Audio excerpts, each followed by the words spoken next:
How will you live the second half of your life? That's a question women the world over struggle with at midlife. Jennifer John from the Sacred Space Coaching knows this from personal experience and is committed to helping others struggling to find the answer. She joins me now to discuss. Welcome back to the show, Jennifer. Hi, Candace. Thank you for having me. We're talking about aging a lot lately. I spoke with Jennifer, your partner, last month about living agelessly. We did a longer podcast about living agelessly, but midlife in particular is a crisis moment. There's the cliche of the midlife crisis, but it's true. There's a lot of truth that comes out in that. There is. I mean, midlife for most people, they want, what's midlife? And really there's some mystique to it until you actually get there. And then you realize what it is. But it's those middle years. And it can start as early as your late 30s up until you're into your 60s. And so those are those middle years where you start to live, you look ahead.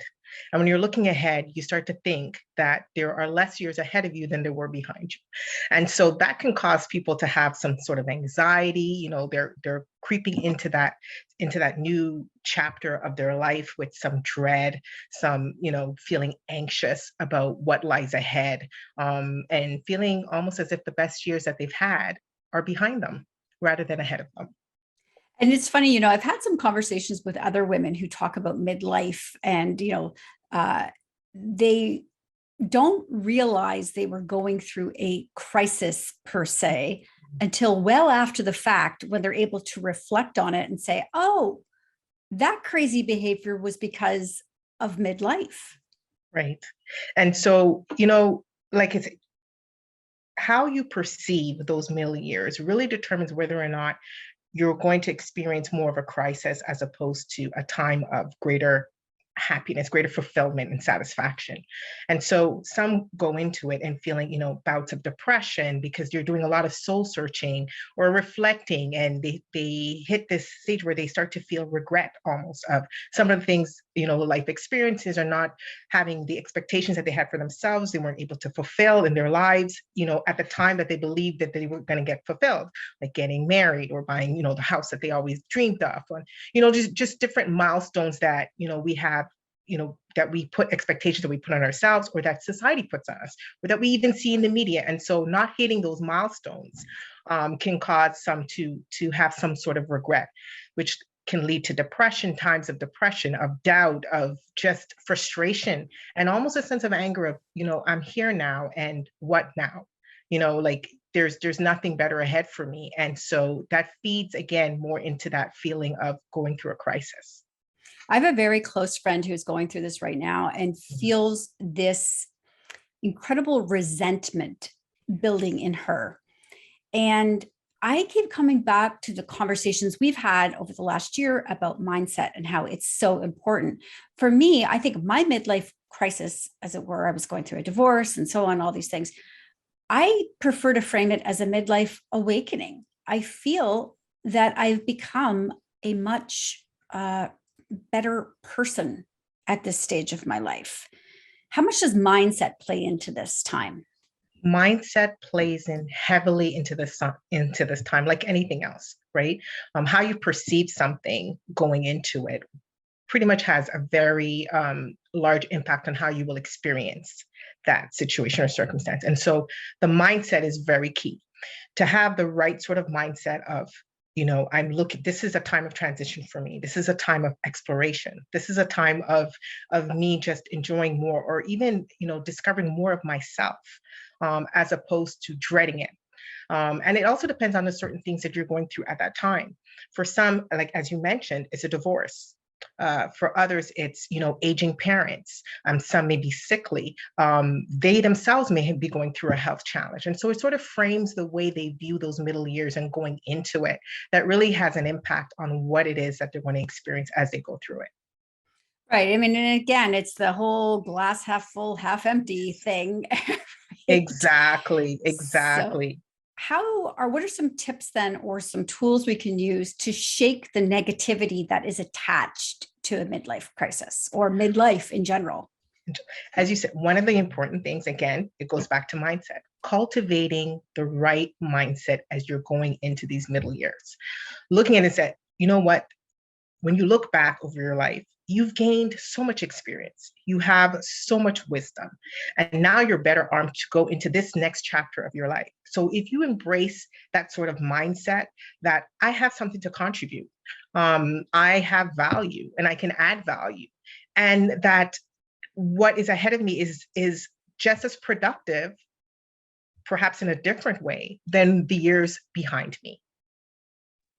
We talked about living agelessly. And I think that's an important part of this discussion, because I think when we get to this age, we're watching our physical appearance change so drastically. We live in a world that's just rich with ageism. so, Yes. so what are some of the tools then for living agelessly? I mean, outside of mindset, Yes. what can we be chasing to I guess live fully at this age? Letting go of expectations. Truly, the expectations that we may have had, in our 20s and 30s may not fit us or suit us now going into our 40s and 50s and whatnot. And so truly letting go of expectations that no longer serve you, right? And embracing ones, more empowering ones for your future, for this time that you're in right now. Youth is something that we're constantly chasing, and we're constantly wanting to look young and feel young and be vibrant. And our youth is not necessarily just captured in our physical appearance. It's also a mindset. It's also the way that we choose to live our lives and the way that we choose to venture out in things that are ahead of us. And so if we embrace those things, in a new way, with that new perception, we can live more agelessly than we've ever lived before. And this latter part, or not, I shouldn't say latter part, but this new part of our lives would be just as fulfilling and satisfying. And I think it's also like shaking some of those things that we're told, like, women over 40 can't wear Yes. this and you can't Oh, wear that. can't And wear things above your knees and shouldn't wear eyeliner on the bottom of your eye. There's and with the whole gray hair, situation.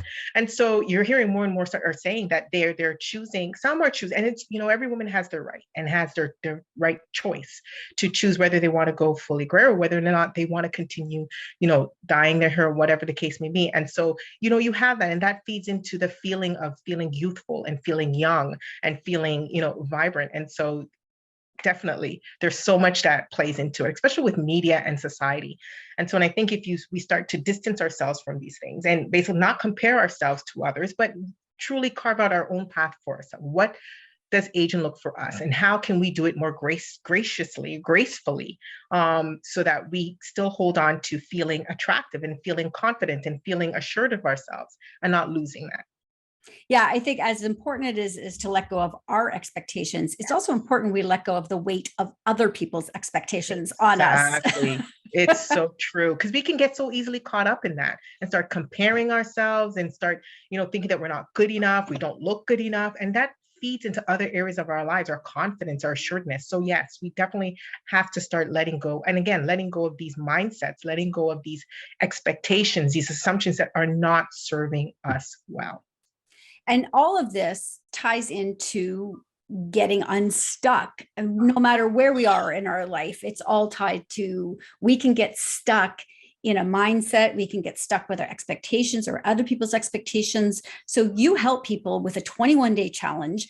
How can people join you in that? Because they can jump in anytime, right? Anytime. They can go to Facebook, and on Facebook, just search 21-day challenge for the sacred space and you'll find it. And there we have a new challenge, which is living agelessly. And so we welcome it. You're absolutely true, because you can end up sabotaging yourself, not only getting stuck, but sabotaging your own happiness because of the expectations we have, because we haven't learned to live more free.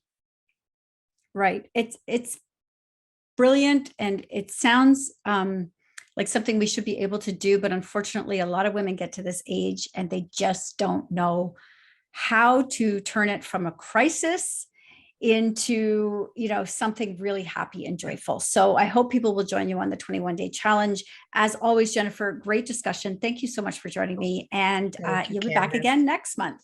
Yes. Thank you so much, Candace. It was wonderful being here with you.